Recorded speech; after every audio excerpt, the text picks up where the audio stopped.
Good morning ವೀಕ್ಷಕರೇ.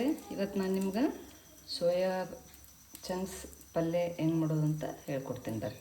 ಇವತ್ತು ನನ್ನ ಮಗಳಿಗೆ ದೋಸೆ ಜೋಡಿ ಸೋಯಾ ಚಂಕ್ಸ್ ಪಲ್ಯಕ್ಕೆ ಹಾಕತ್ತೀನಿ. ನಿಮ್ಗೆ ಅದ್ರದ್ದು ನ್ಯೂಟ್ರಿಷನಲ್ ವ್ಯಾಲ್ಯೂ ಹೇಳ್ಕೊಡ್ತೀನಿ. ಫಸ್ಟ್ ಒಂದು ಗಡಿ ತೊಗೊಂಡು 2ರಿಂದ 3 ಚಮಚ ಎಣ್ಣೆ ಹಾಕಿರಿ. ಸ್ವಲ್ಪ ಅದು ಗಡಿ ಕಾಯಕ್ಕೆ ಒಂದು ನಿಮಿಷ ಟೈಮ್ ಬೇಕು.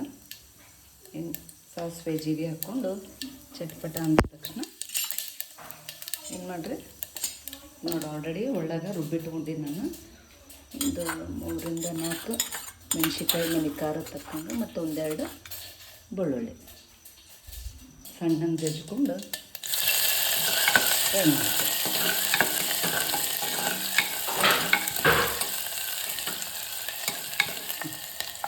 ಅದಾದಮೇಲೆ ನಮ್ಮ ಗಿಡದಾಗ ಬೆಳೆದಿರೋಂಥ ಕರಿಬೇವು, ಒಂದು ಕಡ್ಡಿ ಕರಿಬೇವು ಹಾಕಿರಿ.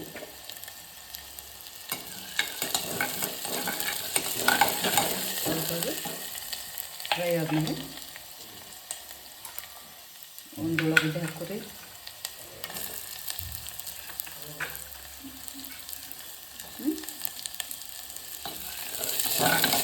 ಉಳ್ಳಾಗಡ್ಡೆ ಒಂದು ಸ್ವಲ್ಪ ಕೆಂಪಗಾಗಲಿ. ಒಂದು ಚಮಚ ಉಪ್ಪು ಹಾಕೋರಿ. ಉಪ್ಪು ಹಾಕೋದ್ರಿಂದ ಸ್ವಲ್ಪ ಫಾಸ್ಟ್ ಬೇಯ್ತದೆ, ಬೇಗನೆ ಕೆಂಪಗಾಗ್ತೈತಿ. ಒಂದು ಗಡಿಯಾಗ ಮಾಡಿರೋದ್ರಿಂದ ಎಷ್ಟು ಚಲೋ ಘಮ ವಾಸನೆ ಅಂತೈತಿ.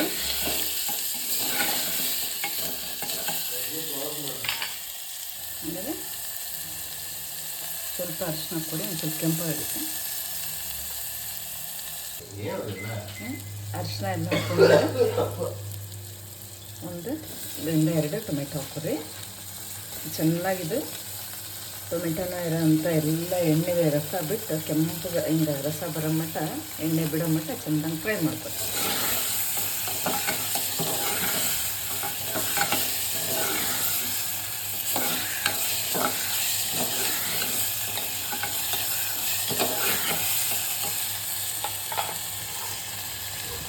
ಆಲ್ರೆಡಿ ನಾನು ಸೋಯಾನ ನೀರಾಗ ಹಾಕಿ ಕುದಿಸಿ ಇಟ್ಕೊಂಡಿನಿ.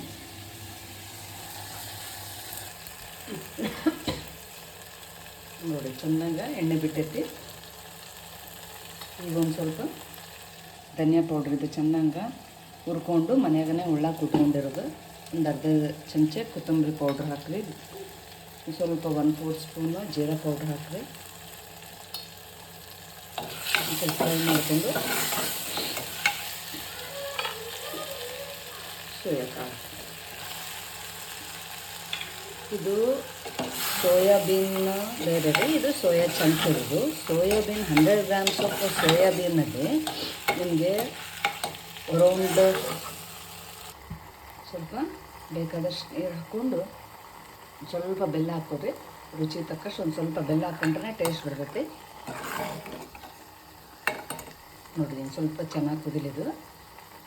100 ಗ್ರಾಮ್ಸ್ ಆಫ್ ಸೋಯಾ ಚಂಕ್ಸಲ್ಲಿ ನಿಮಗೆ 40 ಗ್ರಾಮ್ ಪ್ರೋಟೀನು, 20 ಗ್ರಾಮ್ ಫ್ಯಾಟ್ಸು ಇರ್ತೈತಿ, ಮತ್ತು 10 ಗ್ರಾಮ್ಸ್ ಆಫ್ ಐರನ್ ಇರ್ತೈತಿ. ಮತ್ತು ಎವ್ರಿ 100 ಗ್ರಾಮ್ ಸೋಯಾಬೀನಲ್ಲಿ ನಿಮಗೆ 430 ಕಿಲೋ ಕ್ಯಾಲರೀಸ್ ಸಿಗ್ತೈತಿ. ಸೊ ಯಾರಿಗೆ nutritional protein energy mall nutrition ಇರೋಂಥ ಬೇಬಿಗಳಿಗೆ ನಾವು ಏನು ಹೇಳ್ತೀವಿ, ಇದು ಸೋಯಾಬೀನ್ಸ್ ಜಾಸ್ತಿ ಕೊಡ್ರಿ ಅಂತ ಹೇಳ್ತೀವಿ, ಸೋಯಾ ಪಲ್ಯ. ಮತ್ತು ಜಿಮ್ಮಿಗೆ ಹೋಗೋರೆಲ್ಲ, ಮಸಲ್ ಮಾಸ್ ಬಿಲ್ಡಪ್ ಮಾಡೋರು, ಮತ್ತು ಅತಿ ತೂಕ ಕಡಿಮೆ ಇರೋಂಥ PM ಚೈಲ್ಡ್ ಅವ್ರೆಲ್ಲರೇನು ಇದು ಮೇಲ್ಮೇಲೆ ವಾರಕ್ಕೆ 3ರಿಂದ 4 ಸರ್ತಿ ಕೊಡೋದ್ರಿಂದ ತೂಕ ಜಾಸ್ತಿ ಆಗ್ತದೆ. ಒಂದು 5 ನಿಮಿಷ ಸಣ್ಣ ಉರಿಯಲ್ಲಿ ಕುದಿಸಿಬಿಟ್ರೇನು ಸೋಯಾ ಕರಿ ರೆಡಿ. ಈಗ ನನ್ನ ಮಗಳಿಗೆ ಸ್ಕೂಲೇ ಟೈಮ್ ಆಗೈತೆ. ನಾನು ಬಿಟ್ಟು ಬರ್ತೀನಿ. ನೆಕ್ಸ್ಟ್ ವೀಡಿಯೋದಲ್ಲಿ ಮತ್ತೆ ಸಿಗೋಣ ಅಂತ. ಬಾಯ್.